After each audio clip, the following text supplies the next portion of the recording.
E voltamos com o Folha no Ar, primeira edição.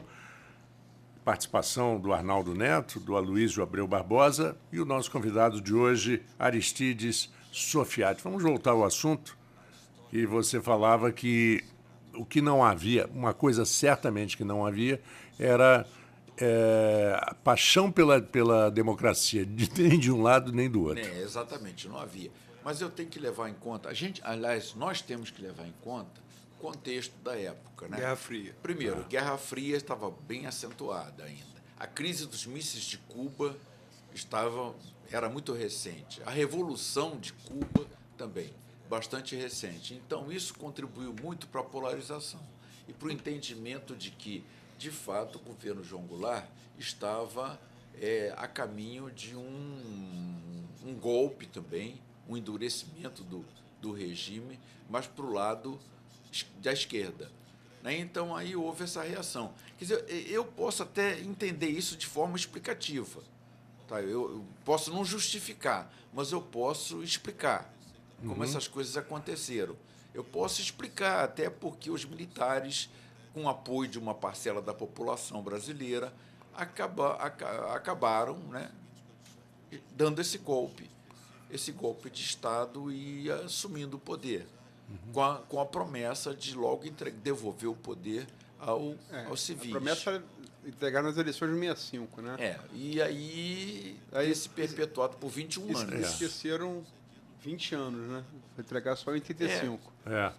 Porque logo no ano seguinte, né, Luiz, houve algumas figuras, alguns personagens de apoio ao golpe militar, eles foram caçados também. Né? Pessoas como Lacerda, como Juscelino e outros. Lacerda, Juscelino foram caçados. A eleição estava para ser disputada, presidencial, o Jango talvez fosse se lançar. Não tinha eleição naquela época? Ainda não. Mas também ele foi eleito vice. Eu não sei se acho que ele poderia concorrer, sim. Porque ele foi eleito como vice. Exato. Mas Juscelino e Lacerda estavam como estão Rafael e Vladimir agora em pré-campanha. Que era véspera eleitoral. Exato. Quer dizer, o Juscelino era mais de centro, o Lacerda era liberal de fato. O Lacerda apoia realmente o golpe. Quando ele vê que não ia ter chance nenhuma de disputar a eleição, ele passa, inclusive, a articular com o Jango e o Juscelino. A famosa frente ampla. E que dizem, quer dizer, os três acabaram morrendo, quer dizer, o Juscelino num acidente, Jango de infarto, Lacerda foi como? Lacerda... Infarto também. Foi infarto. Com 70 anos, uma coisa assim. Não, mas é a mesma época. Dizem que teriam sido envenenados pelo regime e tal, que o acidente do Juscelino... Conspiratórias. Mas tem até um negócio, uma passagem engraçada que está no livro do Zoni Ventura, 1968, ano que não acabou, que Lacerda, pouca gente sabe, Lacerda era marxista quando jovem. Era, exatamente. Trotskista, da linha trotskista. E era um grande intelectual, tradutor de Shakespeare e tal, grande orador, papai falava muito de Lacerda como orador. E aí ele era companheiro de marxismo de Mário Lago, ator, né? Grande Mário Lago, um dos compositores de Amélia, né? De Amélia. E aí, quando o Lacerda sai do marxismo, eles param de se falar. E aí, o AI-5, os dois são presos na mesma cela. E o Lacerda, quando preso de espírito, vira para Mário Lago, ô Mário, prisioneiro fala com o prisioneiro, né, Mário? Dá a mão e o Mário vai e abraça ele. Ele quebra o Mário Lago. Agora, Sofiati, o que o Arnaldo falou, você citou fonte de historiadores, você tem um jornalista que é o Zoni Ventura, eu vou citar outro, que para mim, do que eu li, é a obra mais completa e mais municiada de dado, de pesquisa, que é a obra do Hélio Gaspari. São 5 livros. Esse é fundamental. São 5 livros. Esse livro é fundamental porque disseca mesmo todo o movimento revolucionário golpista de 64 até o seu final. Então, eu considero esse livro fundamental. São 5 livros. São 5 livros. Fundamental para compreensão do que aconteceu. E ele fala muito assim, claramente, inclusive com fonte da esquerda, ele não usa expressão, mas claramente, quer dizer, era uma disputa para ver quem deu o golpe primeiro. Sim. Né? Isso ele fala, inclusive o próprio Darcy, ainda vivo, fala isso. Exatamente. Bom, eu acho que a esquerda era golpista. Era golpista, sim, queria golpe. tanto quanto a direita. Né? Agora, um regime mais democrático, constitucional, de centro, isso não se discutia na época. Porque eu falo porque não só por ter lido a respeito depois, mas por ter acompanhado isso mesmo e não ter percebido no momento, mas ter percebido mais tarde que era essa linha. Tanto que eu caminhei entre esses dois extremos, né? Tanto que a minha utopia hoje em dia é a democracia. Tanto que duas pessoas muito atuantes nesse movimento revolucionário, um está vivo, que é o Gabeira, dizia claramente que não havia, pelo lado da esquerda, nenhuma intenção pela democracia, ao contrário, era a ditadura do proletariado, e a mais forte de todas, que era a Vera Silvia Magalhães, que faleceu há uns 8 anos atrás, que foi aquela da foto que estava em cadeira de rodas, que realmente sofreu uma tortura muito grande. Os 3 primeiros anos do exílio dela, ela se tratou, porque ela estava já à beira da morte, de tanto que foi torturada. Eduardo Jorge também, que foi vice de Eduardo Marina, Jorge né? também. O Franklin. Não, mas o Franklin continua achando que aquilo Era bom. Era bom.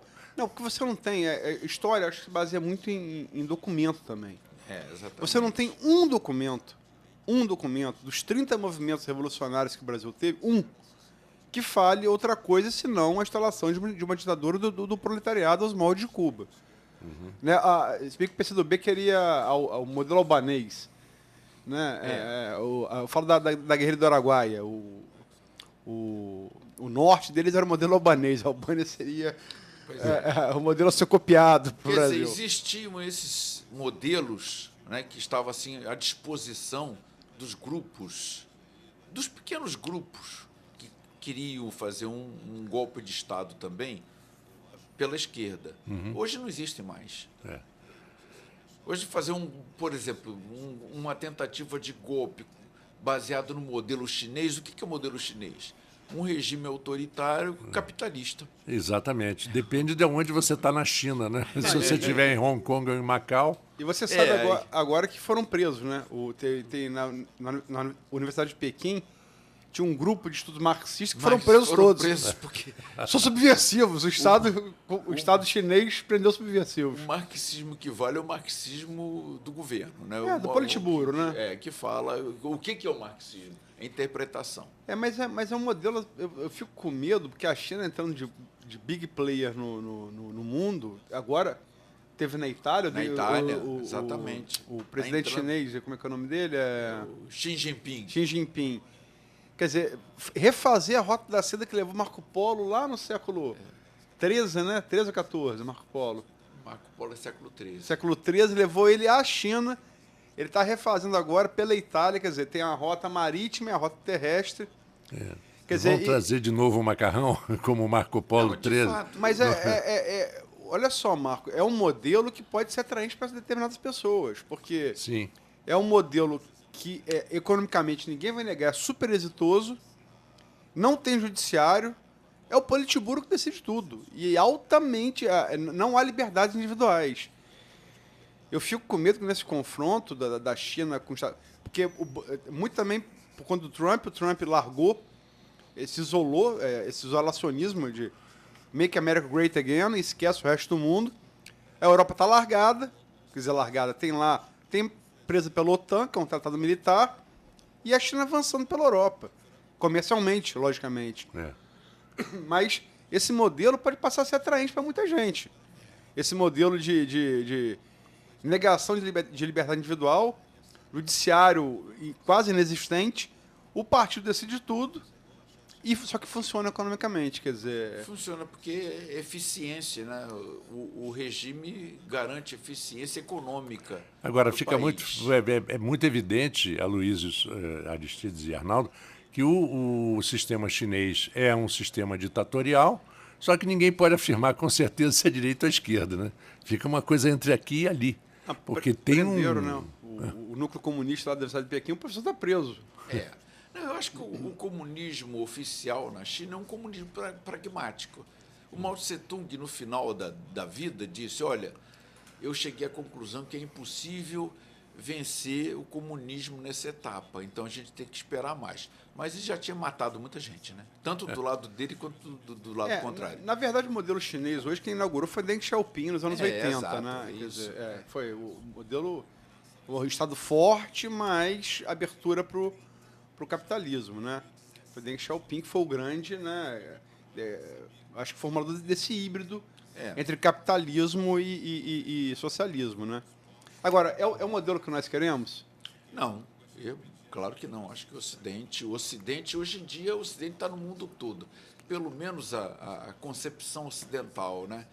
Mas, do ponto de vista histórico, eu acho que a Europa criou um sistema político que é uma preciosidade que deve ser aperfeiçoada, que é a democracia, a social-democracia, que eu acho que tem avançado bastante.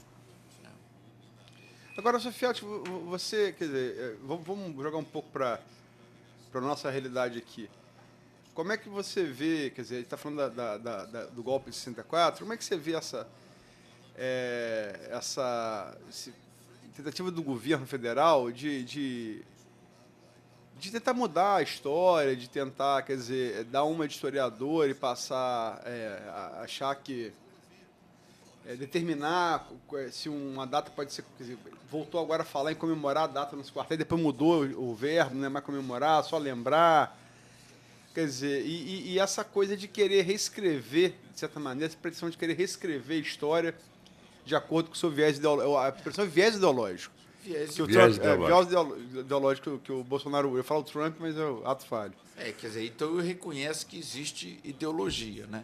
Não, mas ele fala viés ideológico do outro, né? O dele... Sim, mas o dele também né? Mas não tem aquela história que diz que... como é que é o negócio? Ditadura é quando você manda em mim, democracia é quando eu mando em você. Melo Fernandes, né? Sensacional. É muito fácil, né? Porque pelo ponto de vista de cada um... Olha... Pode-se falar o que for de Lula ou de governo do PT, dos governos do PT, mas eu não me recordo de qualquer festejo oficial a favor da Revolução Soviética de 17 ou cubana. Não, no Congresso teve, sim. Congresso em Brasília, fizeram uma moção assim, da comemoração. Nas Forças Armadas, até mesmo nos governos do PT, havia festejo, alguma coisa a respeito do golpe de 1º de abril. Havia. Quer dizer, e deixava-se passar, porque não ia se impedir também que comunistas históricos e saudosistas fizessem nas suas casas, eu conheço isso ainda, fizessem nas suas casas festejos, né, comemorações por conta da Revolução de 17 na Rússia, ou Revolução Cubana. 59, Até hoje se faz isso, né? Até hoje se faz isso. Mas isso não tem efeito nenhum. Agora, oficialmente, sim, oficialmente não se justifica. Tanto que ele foi proibido por uma juíza, né? Depois caindo. Acabou caindo. E nisso que cai essa decisão, as pessoas vão para a rua, dos dois lados. Estava até conversando com você antes da gente entrar no ar aqui, né? Aí, ontem, só o fato de você noticiar, seja quem for o repórter, seja qual for o veículo de comunicação, de noticiar que houve manifestação, você cai no tribunal das redes sociais, você é praticamente lixado ali, porque... parece que você está defendendo um lado ou outro. Mesmo você mostra que houve manifestação, que aconteceram manifestações dos dois lados, em defesa do golpe, que nós chamamos de golpe da Revolução, e outros criticando a ditadura. Os que defenderam o golpe de 64 é uma minoria bem pequena, inexpressiva nas ruas, né? Ao passo que os que estavam defendendo a democracia... Esses crescem nas redes sociais. São muito democratas também, eu acho que não são tanto assim. Porque eu acompanho pelas redes sociais, né, que as pessoas que contra o Bolsonaro são pessoas autoritárias também, são bastante autoritárias na maneira de falar e superficiais, porque não têm um conhecimento maior do que é o processo histórico. Eu acho que nós temos uma cultura democrática ainda no início de carreira. Nós não temos uma tradição democrática consolidada. A Luísio fez um comentário mais cedo sobre você ter uma declaração completa e, de repente, você pensar 2 ou 3 frases dessa declaração que fogem Sim, Garotinho fez com isso com relação Exato. ao sequestro do Cristiano Tinoco para querer atacar Rafael. Semelhante daquela história da Maria do Rosário com o Bolsonaro, que se você assistir a gravação inteira do diálogo, você vai ver que qualquer um se sentiria ofendido pelo que ela falou. Ela partiu para agredir verbalmente e ele reagiu. Então, quando ele errou fisicamente, né? encostar, aí já perde a razão. Porque é agressão física. Né? Exatamente, mas quando você é provocado, você tem uma reação num certo momento. Né? Mas quando você vê só o vídeo... Você não está justificando a agressão física. Não, de maneira alguma. Eu estou justificando aquela besteira que ele falou. Não estou justificando também não, porque eu acho que foi uma besteira que ele falou. Você não merece ser estuprada. Quer dizer, nem ela, nem nenhuma, né? Não, eu acho que o pior foi o empurrão. Né? Foi. Ali foi péssimo. Ali foi péssimo. E ali ele perdeu a razão. Sim. Mas mesmo assim não deixa de ser você pensar uma frase e colocar aquilo como verdade absoluta, quando na verdade no contexto é diferente. É claro. Eu queria fazer, Sofia, quer dizer, os militares até hoje, né, eles não admitem que, quer dizer, os erros a partir de 64, né, não admitem.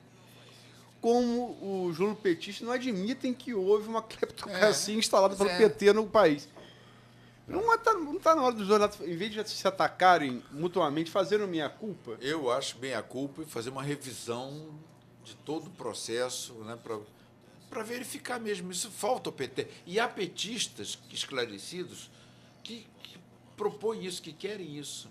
Né, que querem, como aquele Olívio Dutra? Não, o que escreveu o livro... O Wolff. Fausto Wolff. Não foi Fausto Wolff, não. Que, na verdade, tu estava orientando até o Haddad nos seus discursos, na sua campanha. Não sei. Eu acho até que você leu o livro também. Qual? Poxa, agora tá...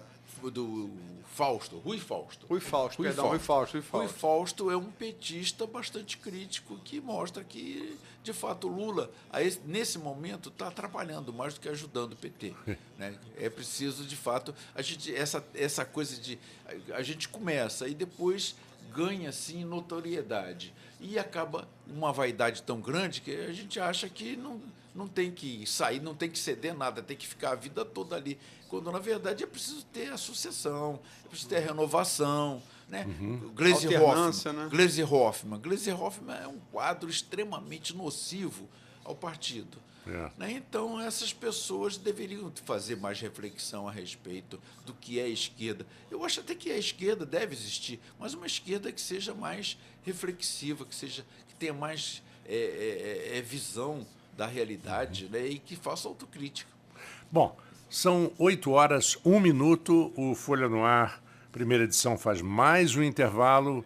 Voltaremos e continuaremos com a presença do professor Aristides Sofiati aqui nos nossos estúdios. Um pequeno intervalo e voltamos já.